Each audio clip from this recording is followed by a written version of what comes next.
அத்தியாயம் 123.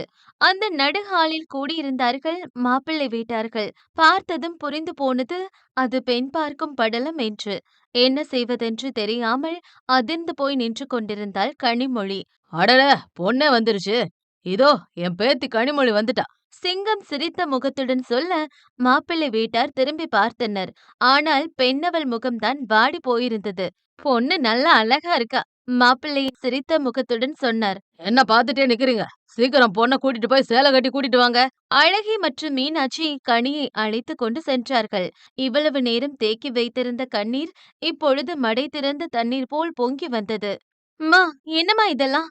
எனக்கு இப்ப கல்யாணம் வேணாம். ப்ளீஸ் இதை நிறுத்த சொல்லுங்க. அக்கா குழந்தை இறந்து கொஞ்ச நாள் தான் ஆகுது. அதுக்குள்ள ஏம்மா இதெல்லாம்? ப்ளீஸ் தாத்தா கிட்ட சொல்லி நிறுத்த சொல்லுங்க என்றாள் அழுதபடி. உன் தாத்தா கிட்ட யாருமே பேச முடியாதுன்னு உனக்கே தெரியும். உன் அக்கா யாரையும் இழுத்துட்டு போய் கல்யாணம் பண்ணதுனால தான் அவளுக்கு இந்த நிலைமை. அதனால நீயும் அப்படி ஒரு காரியத்த பண்ணிடக்கூடாதுன்னு தான் உன் தாத்தா அவசரமா இதை ஏற்பாடு பண்ணிருக்காரு. அவளுக்கு பட்டு சேலையை மாட்டி விட்டபடி சொன்னார் அவர். அம்மா, நான் இப்பதான் காலேஜ் படிக்கிறேன். அதுக்குள்ள என்னம்மா அவசரம்? இன்னும் கொஞ்ச நாள் போகட்டும்னு சொல்லுமா. ப்ளீஸ், எனக்கு கல்யாணம் வேணாம். உங்களை கெஞ்சி கேக்குறேன் என்று கதறி அழுதாள். மளிகை சரத்தை எடுத்துக்கொண்டு உள்ளே வந்த அருவியை கண்டு இன்னும் அவள் அழுகை அதிகமானது. மீனாட்சி எதுவும் பேசாமல் அமைதியாக அவளுக்கு அலங்காரம் செய்தாள். அவளுக்கு அந்த கேடுகெட்ட தாத்தாவை பற்றி தெரியுமே, அதனால்தான் இந்த அமைதி. அண்ணி, நீங்களாவது அம்மா கிட்ட சொல்லுங்க. தாத்தா கிட்ட போய் பேச சொல்லுங்க. எனக்கு கல்யாணம் வேணாம் என்றாள் கலங்கிய கண்களுடன். அத்த, அவ பிடிக்கலன்னு சொல்றாளே. கொஞ்சம் தயக்கத்துடன் சொன்னாள் அருவி. வேணா அருவி, எதுவும் சொல்லாத. இப்படித்தான் போராடி எழில் கல்யாணத்தை நடத்தி வச்ச. ஆனா இன்னைக்கு அவ வாழ்க்கை என்னாச்சு? என் புள்ளைக்கு இப்படி ஒரு நிலைமை வந்தா என்னால அதை தாங்க முடியாது. அந்த மனுஷன் மோசமானவரா கூட இருக்கட்டும். ஆனா என் புள்ள நிம்மதியா வாழணும்னா அதுக்கு அவர் சொன்னதை நாங்க செஞ்சுதான் ஆகணும். அதுதான் எங்க தலை எழுத்து. அவரை மீறி இங்க என்ன நடந்தாலும் அது நல்லபடி அமையாது. அமையவும் விட மாட்டாங்க. உங்களை கெஞ்சி கேக்குறேன். என் புள்ளைக்கு எழில் மாதிரி ஒரு நிலைமை வர வச்சிடாதீங்க என்றார் கண்ணீருடன். அதற்கு மேல் என்ன பேசுவதென்று தெரியாமல் அமைதியாகிவிட்டாள் அருவி. அவளுக்கு இன்னும் குற்ற உணர்வு அதிகமானது. ஒருவேளை அவள் மட்டும் எழில் வாழ்வில் தலையிடாமல் இருந்திருந்தால் அவள் வாழ்வு நன்றாக இருந்திருக்குமோ என்று கவலை கொண்டவள் மளிகை சரத்தை அவர் கையில் கொடுத்துவிட்டு மௌனமாக விலகி நின்றாள். இனி யாரிடம் சொல்லி எப்படி இதை நிறுத்துவது என்று கனிமொழிக்கு தெரியவில்லை. இன்னும் என்ன பண்றீங்க? சீக்கிரம் கனியை கூட்டிட்டு வர சொல்றாரு தாத்தா என்றபடி உள்ளே வந்தான் பாரி. அடடா, வாயடி. சேலை கட்டினது பெரிய மனுஷன் மாதிரி இருக்கடி. மாப்பிள்ளை உன்னை பார்த்ததும் மயங்கி விழ போறாரு. அண்ணா, கண்ணீர் மல்க அழைத்தாள் கனிமொழி. சொல்லுடா, என்ன கண்ணெல்லாம் கலங்கி போயிருக்கு? எனக்கு இந்த கல்யாணம் வேணாம். ப்ளீஸ் தாத்தா கிட்ட சொல்லி இதை நிறுத்த சொல்லுங்க. கனி, இப்பவே உன்னை கல்யாணம் பண்ணி கொடுக்க போறதில்ல. இப்ப ஜஸ்ட் பொண்ணு பார்க்க மட்டும்தான் வந்திருக்காங்க. கல்யாணம் பண்ண இன்னும் கொஞ்ச நாள் ஆகும். அதுவும் உனக்கு மாப்பிள்ளைய ரொம்ப பிடிக்கும். வந்து பாரு. இல்ல அண்ணா, எனக்கு கல்யாணம் வேணாம். ஏன்? அவளிடம் அமைதி. ஏன்னு கேட்டேன். நான் ஒருத்தரை லவ் பண்றேன் என்று அவள் சொல்லி முடிப்பதற்குள் அவள் கன்னத்தில் இடியென இறங்கியது அவள் அன்னையின் கரம். ஏற்கனவே ஒருத்தி லவ் பண்ணி சீரழிஞ்சு உட்கார்ந்திருக்கிறது தெரியலையா? இதுல உனக்கும் காதல் கேக்குதா? காதல்? இங்க பாரு, ஒழுங்கா அங்க வந்து சம்மதம் சொல்ற வழிய பாரு. இல்லைன்னா நான் மனுஷியாவே இருக்க மாட்டேன் என்றவருக்கு எங்கே தன் மகளுக்கும் அப்படி ஒரு நிலைமை வந்துவிடுமோ என்ற பயம்தான். சித்தி, விடுங்க. அவ சின்ன பொண்ணு. நம்ம தான் அவளுக்கு எடுத்து சொல்லி புரிய வைக்கணும். இங்க பாரு கனி, உனக்கு இப்ப இதெல்லாம் பிடிக்காம இருக்கலாம். ஆனா நாங்க உன் நல்லதுக்கு தான் பண்றோம். அதனால இன்னொரு முறை உன் வாயில இருந்து லவ்வுக்கு இவனு ஒரு வார்த்தை வரக்கூடாது. அமைதியா வந்து அங்க டீ குடுத்துட்டு சம்மதம் சொல்லணும். புரியுதா? அவன் மிரட்டவில்லை, சாதாரணமாகத்தான் சொன்னான். ஆனால் அதுவே அவளுக்கு பயத்தை கொடுத்தது. சித்தி, நீங்க போய் டீ எடுத்து வைங்க. அவ வருவா. என்றவன் தங்கையை அழைத்தான். அண்ணா, கனிய ரெடி பண்ணி அழைச்சிட்டு வா. சரிண்ணா என்றாள் தயக்கமாக. அருவி மௌனமாக அமர்ந்து கொண்டாள். கனி எவ்வளவோ அழுதாள். ஆனால் அவளுக்காக பேச யாராலும் முடியவில்லை. அருவி, எதையும் யோசிக்காத என்று தட்டி கொடுத்தாள் மீனாட்சி. கனிமொழி பெண் பார்த்தவர்களுக்கு அவளை மிகவும் பிடித்து போனது. இன்னும் சில வாரங்களில் திருமணம் வைத்துக் கொள்ளலாம் என்று உடனே நிச்சய தேதியும் கல்யாண தேதியும் முடிவு செய்யப்பட்டது. கனி உடைந்து போய் அறையில் முடங்கி போனாள். அவள் கையை மீறி சென்றது நிலைமை. சிங்கம் வைத்ததே சட்டமானது. அதற்கு பாரியும் உடன் நின்றான். பெண்களால் எதுவும் செய்ய முடியவில்லை. பெற்றவளே அவளுக்கு எதிராக நிற்க என்ன செய்வாள் கனி? அருவி சோகமே வடிவென அமர்ந்திருந்தாள். அவர் சொன்ன வார்த்தை ஏனோ அவளை பெரிதும் பாதித்து விட்டது. அருவி? அவள் அன்னையின் அழைப்பில் கடினப்பட்டு முகத்தில் புன்னகையை படர விட்டவள் என்னவென்பது போல பார்த்தாள். வாங்க அண்ணி. செயற்கை புன்னகையை உதிர்த்தாள். ஏன் அருவி ஒரு மாதிரி இருக்க? அத்தை சொன்னதை நினைச்சு ஃபீல் பண்றியா? ஆ, அப்படிலாம் இல்ல அண்ணி. இல்லன்னு உன் வாய் தான் சொல்லுது. ஆனா முகம் வேற சொல்லுது. அண்ணி வந்து என்றாள் தயக்கமாக. எனக்கு தெரியும் அருவி, நீ ஃபீல் பண்றேன்னு. எதுவானாலும் மனசுல வச்சுக்காம வெளிப்படையா பேசு. அதுவும் மாசமா இருக்க பொண்ணு ஃபீல் பண்ணவே கூடாது. நான் தப்பு பண்ணிட்டேனா அண்ணி? வருத்தமாக கேட்டாள். எதனால இப்படி கேக்குற? நான் மட்டும் எழிலுக்கு கல்யாணம் பண்ணி வைக்காம இருந்திருந்தா அவ இன்னைக்கு நல்லா இருந்திருப்பாளோ? ரொம்ப கில்ட்டியா இருக்கு அண்ணி. ஃபீல் பண்ணாத அருவி. நீ எந்த தப்பும் பண்ணல. நீ அவளுக்கு நல்லதா பண்ண. சிலர் வாழ்க்கை எப்படி மாறும்னு யாருக்கும் தெரியாது அருவி. உனக்கு டெலிவரி டேட் குடுத்திருக்காங்கல்ல. இப்ப நீ சந்தோஷமா தான் இருக்கணும். எதுக்கு ஃபீல் பண்ணி உடம்ப கெடுத்துக்கிற? அவர் கூட கனி பக்கம் நிக்காம அவர் தாத்தா பக்கம் பேசுறாரு அண்ணி. அதான் ஒரு மாதிரி இருக்கு. பாவம் கனி அவளுக்காக பேசவோ அவ பக்கம் நிக்கவோ யாருமே இல்ல. அருவி எல்லாமே நல்லதுக்கு தான். ரொம்ப திங்க் பண்ணி உடம்ப கெடுத்துக்காத. இரு நான் உனக்கு குடிக்க ஏதாவது கொண்டு வரேன். என்று மீனாட்சி அங்கிருந்து சென்ற போதும் அருவி இன்னும் சோகமாகவே இருந்தாள். இந்த விஷயம் மாறனுக்கு தெரிந்ததும் அப்படி ஒரு கோபம் வந்தது. வேலையை பாண்டியிடம் விட்டுவிட்டு உடனே பாரியை தேடி கிளம்பினான். என்ன மாப்ள இப்படி சீக்கிரம் கிளம்புற? ஏதாவது பிரச்சனையா? கனிய மாப்பிள பார்க்க வந்திருக்காங்களாண்டா. நீ கடைய பாத்துக்க, நான் என்னன்னு பாத்துட்டு வரேன். என அவன் அவசரமாக சொன்னதை கேட்டு பாண்டியின் இதயமே ஒரு நொடி நின்றது போல் இருந்தது. ஏய், என்ன மாப்பிள சொன்ன? அவன் குரலில் ஒரு தடுமாற்றம். அதுதான் சொன்னனே, கனிய பொண்ணு பாத்துட்டு போயிருக்காங்களாம். அதுதான் என்னன்னு பாத்துட்டு வரேன். என்று மாறன் அங்கிருந்து கிளம்பி சென்றதும் பாண்டிக்கு கையும் ஓடவில்லை காலும் ஓடவில்லை. அவசரமாக அவன் போனை தேடி எடுத்தான். கையில் போன் கூட நிற்கவில்லை. நழுவி விழுந்தது. பதட்டமாக போனை எடுத்து கனிக்கு போன் செய்தான். மறுபக்கம் 2 அழைப்புகளுக்கு பின் போன் அட்டன் செய்யப்பட்டது. ஹலோ கனி, என்னாச்சு? மாறன் உனக்கு நிச்சயம்னு சொல்லிட்டு போறான். எனக்கு ஒண்ணுமே புரியல. என இவன் பதட்டமாக பேச அந்த பக்கம் ஒரு ஆணின் கணீர் சிரிப்பு சத்தம் கேட்டது. பாண்டிக்கோ அதிர்ச்சி. ஏ, யாரு? என்றான் கொஞ்சம் அதிர்ச்சியுடன். ஆ ஆ, உனக்கு யம. என்றார் அந்த பக்கம் சிங்கம். இந்த முறை யார் என்று பாண்டி தெளிவாக கண்டு கொண்டான். ஏண்டா, நாங்க பாலும் பழமும் கொடுத்து பொண்ணுங்கள வளர்த்து விட்டா, நீங்க ஒரு பல்சர் பைக்ல வந்து பொண்ண தூக்கிட்டு போயிருவீங்க. அப்படிதானே? இல்ல நான் தெரியாம தான் கேக்குறேன். எங்கள பார்த்தா கேன பையன் மாதிரி தெரியுதா? என் பேத்தி காலேஜ் போகுதா இல்ல காதலிக்க போகுதான்னு தெரியாத அளவுக்கு நாங்க என்ன முட்டாளா? இல்ல இல்லையா நான்? என்று அவன் பேச முயற்சி செய்தான். ஏய், நீ எல்லாம் என் முன்னாடி நின்னு பேசக்கூட தகுதி இல்லாத அனாதை பையன். உனக்கு ஏன் வீட்டு பொண்ணு கேக்குதோ? இங்க பாரு, பாவம் பார்த்து உன்னை விடுறேன். உசுரு முக்கியம்னா இதோட எங்கேயாவது கண்காணாத இடத்துக்கு ஓடி போயிரு. இல்லன்னு வை, கண்டந்துண்டமா அறுத்து போட்டு காணா பணமாக்கிருவேன். என்றார் மிரட்டும் தோரணையில். பாண்டி பதில் பேச முடியாமல் மௌனமானான். இன்னும் 2 வாரத்துல என் பேத்திக்கு நான் பார்த்த பையன் கூட கல்யாணம். இங்க வந்து கல்யாணத்தை பார்த்துட்டு அர்ச்சனைய போட்டுட்டு பந்தியில உட்காந்து தின்னுட்டு போ. அத விட்டுட்டு காதோள் கீதோள்னு என் வீட்டு பொண்ண மனச கலைக்க நினைச்சேன்னு வை, உன்னை கொன்னுருவேன். என்று போனை அணைத்தார் சிங்கம். பாண்டிக்கு இதை எப்படி கையாள்வது, கனியிடம் எப்படி பேசுவது என்றே தெரியவில்லை. கனி வெளியே செல்ல முடியாதபடி பாதுகாப்பு பலமாக இருந்தது. அவனால் பெண்ணவளை தொடர்பு கொள்ளவும் முடியவில்லை. அதே சமயம் இதை மாறனிடம் சொல்லும் தைரியமும் அவனுக்கு இல்லை. எந்த ஒரு ஆணும் நண்பனின் தங்கையோ நண்பனின் வீட்டு பெண்ணையோ அத்தனை எளிதில் காதலிக்க யோசிப்பான். அது அவர்கள் நட்புக்கு செய்யும் துரோகம் என்று நினைப்பான். அதனால்தான் இதை மாறனிடம் சொல்லும் தைரியம் அவனுக்கு இல்லை. கோபமாக வீட்டுக்கு வந்த மாறன் நேராக சென்றது பாறையை தேடித்தான். கனிக்கு சம்மதம் இல்லாம அவளுக்கு கல்யாணம் பண்ணி வைக்கணும்னு உன் தாத்தா தான் ஒத்த கால்ல நிக்கிறாருனா, நீயும் அவர் கூட சேர்ந்து ஆடுறியா? அவளுக்கு இந்த கல்யாணத்துல விருப்பம் இல்ல. என்றான் கோபமாக. மாறன் கோபமாக கத்திக் கொண்டிருக்க பாரி கூலாக மச்சானை நிமிர்ந்து பார்த்தான். எதுக்கு மச்சான் அவ்ளோ டென்ஷன்? இப்படிலாம் கோவப்படக்கூடாது. அப்புறம் சீக்கிரமே பிபி, சுகர், அட்டாக் கூட வர வாய்ப்பு இருக்கா? நக்கலாக சொன்னான். மாறனுக்கு இன்னும் அவன் பேச்சை கேட்டு கோபம் அதிகமானது. என்னடா நக்கல் பண்ணிட்டு இருக்கியா? நக்கல் பண்ணல மச்சான், நிஜமா தான் சொல்றேன். இன்னும் 2 வாரத்துல நம்ம வீட்ல கல்யாணம் வேற இருக்கு. ஒரு கெட்டது நடந்த வீட்ல உடனே ஒரு நல்லது நடக்கணும்னு தாத்தா சொன்னாரு. எனக்கும் அதான் சரியா பட்டுச்சு. அதனால கனி கல்யாணம் கண்டிப்பா நடக்கும். உனக்கு உன் தாத்தா மட்டும் தான் முக்கியம். மத்தவங்கள பத்தி நீ எப்பவுமே கவலைப்பட்டது இல்லையே! இப்ப மட்டும் கவலைப்பட போறியா என்ன? பாரி இதழ் மெல்ல விரிந்தது. மீசையை முறுக்கிவிட்டபடி மாறனுக்கு நேரெழுந்து நின்றான். நீ என்ன வேணாலும் சொல்லு மச்சான். ஆனா கனிக்கு கல்யாணம் நடக்கும். நடக்காது. நான் நடக்கவும் விட மாட்டேன். என்றான் மாறன் ஒரு பக்கம். அப்படியா? முடிஞ்சா நிறுத்திப் பாரு. என்று சவால் விட்டான் பாரி. அத்தியாயம் 124.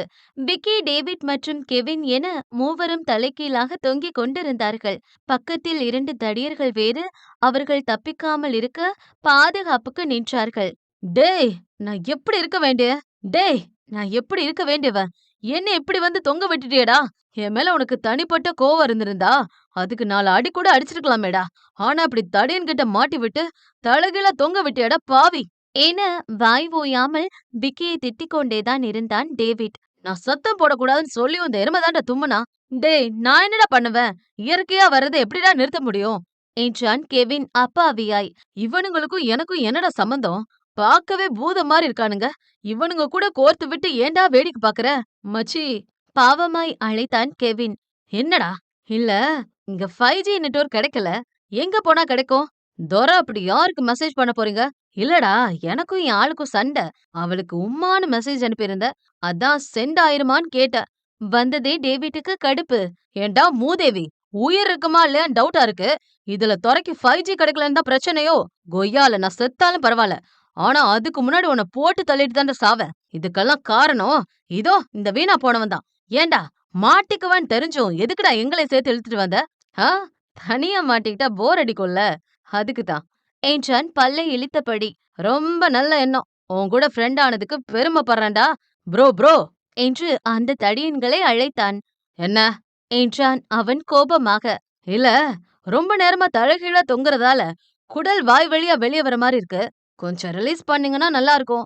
நீ மட்டும் இப்ப வாய மூடலனா, நானே வாய் வழியா கைய விட்டு உன் குடல உருவி சூப் போட்டு குடிச்சிருவேன். மூடிட்டுறா வெண்ண. என்றான் அவன் மிரட்டும் தொனியில். எது? குடல உருவி சூப் குடிப்பானா? என்னடா இவனுங்க விட்டா இன்னும் கொஞ்ச நேரத்துல நம்மள அவனுங்க சாப்பாடுக்கு சைட் டிஷ் ஆக்கிருவானுங்க போல. இதோ இந்த வீணா போனவனாது ஒரு லவ்வாது பண்ணி என்ஜாய் பண்ணிட்டான். என் வாழ்க்கையில அது கூட நடக்கலையே. நான் மட்டும் செத்தேன் வை, நரகத்திலேயும் தேடி வந்து உன்னை கொல்வேன்டா. டேவிட் சொன்னதை கேட்டும் கேட்காதது போல் பார்வையை வேறு பக்கமாய் திருப்பிக் கொண்டான் விக்கி. ரொம்ப தெளிவாதான் இருக்கானுங்க. இவனை நம்பி வந்தேன்ல, எனக்கு இதுவும் வேணும், இன்னமும் வேணும். என்றான் பாவமாய். ரொம்ப புலம்பாதடா. நான் 1/2 மணி நேரத்துல மெசேஜ் பண்ணலனா, நான் இருக்க இடத்துக்கு ட்ராக் பண்ணி வான்னு ஆல்ரெடி நம்ம ஃப்ரெண்ட் ஒருத்தனுக்கு மெசேஜ் பண்ணிட்டு தான் வந்திருக்கேன். என பெருமை பீத்திக் கொண்டான் விக்கி. யாருக்கு மாப்பிள மெசேஜ் பண்ணிட்டு வந்த? வேற யாரு? நம்ம ஃப்ரெண்ட் தேவி தான். அட வீணா போனவனே! அவ ஃபோன் ரிப்பேர்ன்னு நேத்து தான்டா கடையில குடுத்தா.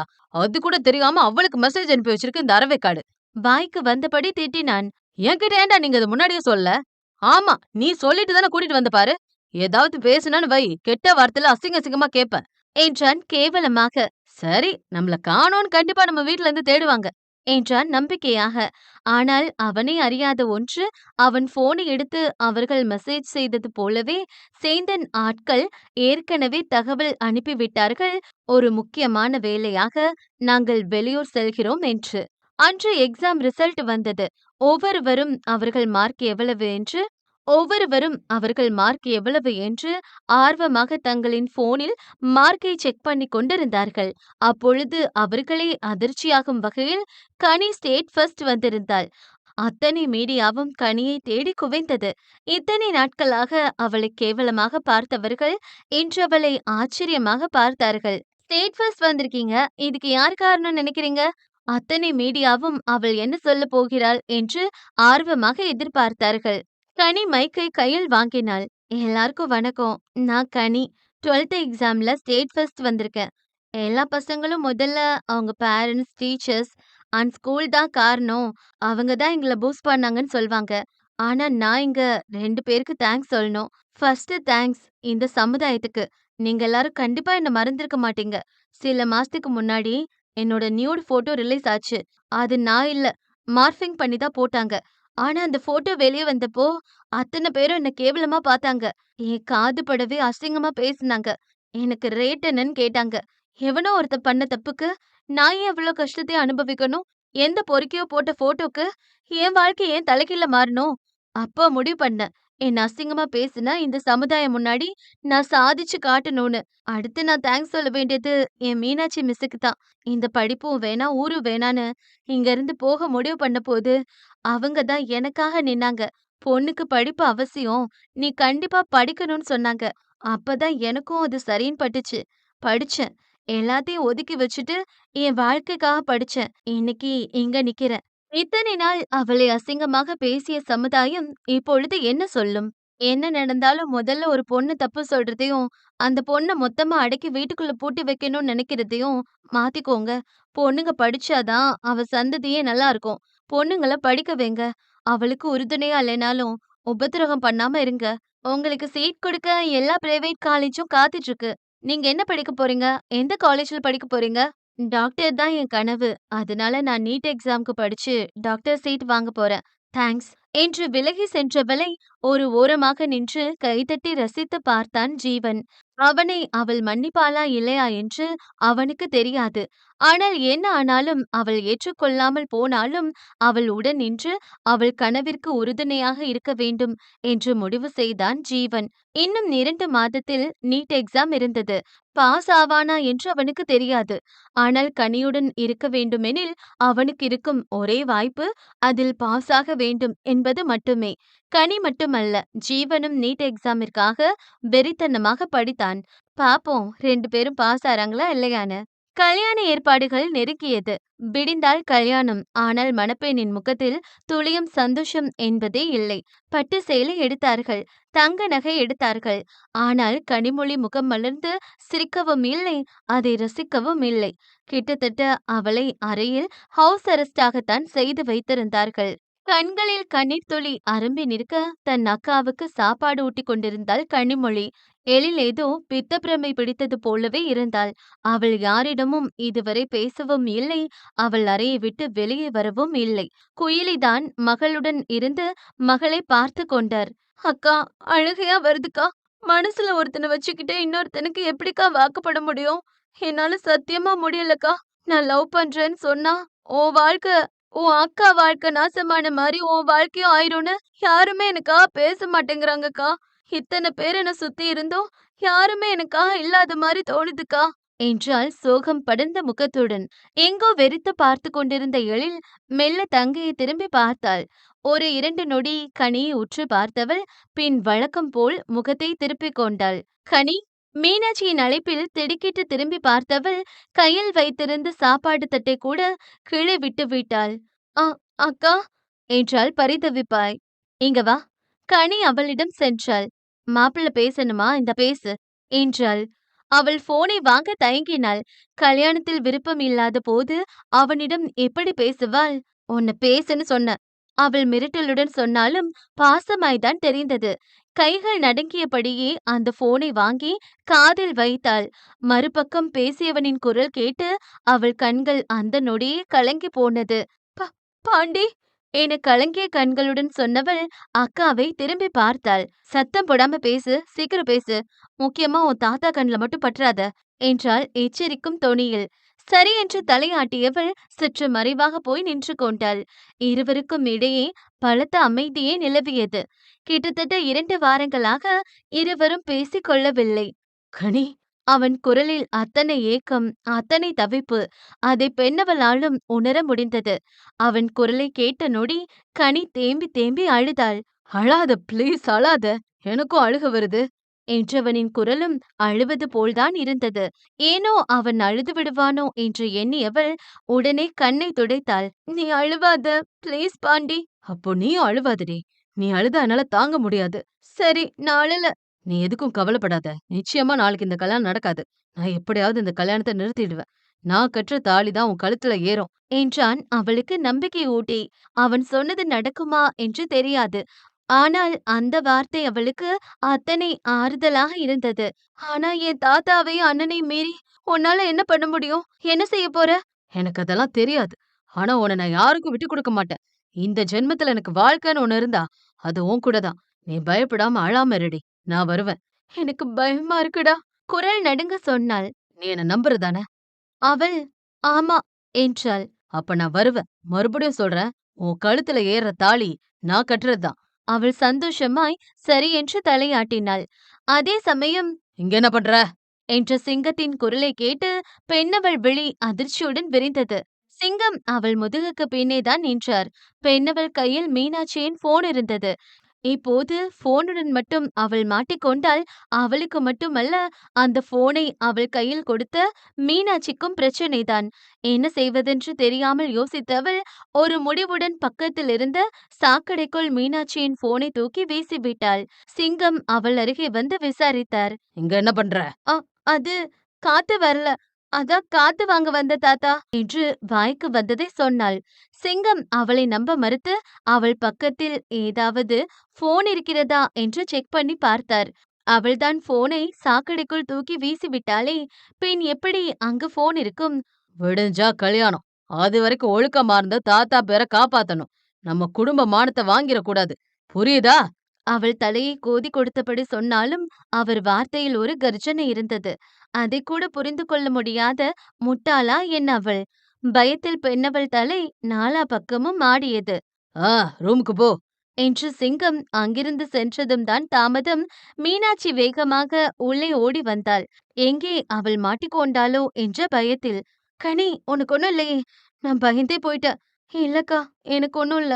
பாண்டி பேசினானா? "ஆ, என்ன ஆனாலும் அவர் வந்துருவேன்னு சொல்லிருக்காரு." என்னால உனக்கு நம்பிக்கை கொடுக்க முடியுமான்னு தெரியல கனி. ஆனா நம்பிக்கை விட்றாத. என்னால முடிஞ்ச உதவிய நான் கண்டிப்பா பண்ணுவேன். பயப்படாம தைரியமா இரு. சரி, என் போன குடு என்று கையை நீட்டினாள். கனியோ பக் என்று முழித்தாள். "என்னடி முழிக்கிற? போன குடு." "அக்கா, ஒரு சின்ன சொதப்பல் பண்ணிட்டேன்." "என்ன பண்ண? மறைச்சு வச்சுட்டியோ?" "இல்லக்கா, தூக்கி போட்டேன்." "தூக்கி போட்டியா? எங்கடி?" என்றாள் கொஞ்சம் சீரியஸாக. "அதோ அங்க" என்று அந்த சாக்கடையை கை காட்டினாள். "அடி பாவி! ஏன்டி சாக்கடைக்குள்ள போன தூக்கி போட்ட?" "இல்ல, திடீர்னு தாத்தா வந்துட்டாரு. அதான் என்ன பண்றதுன்னு தெரியாம தூக்கி போட்டுட்டேன்.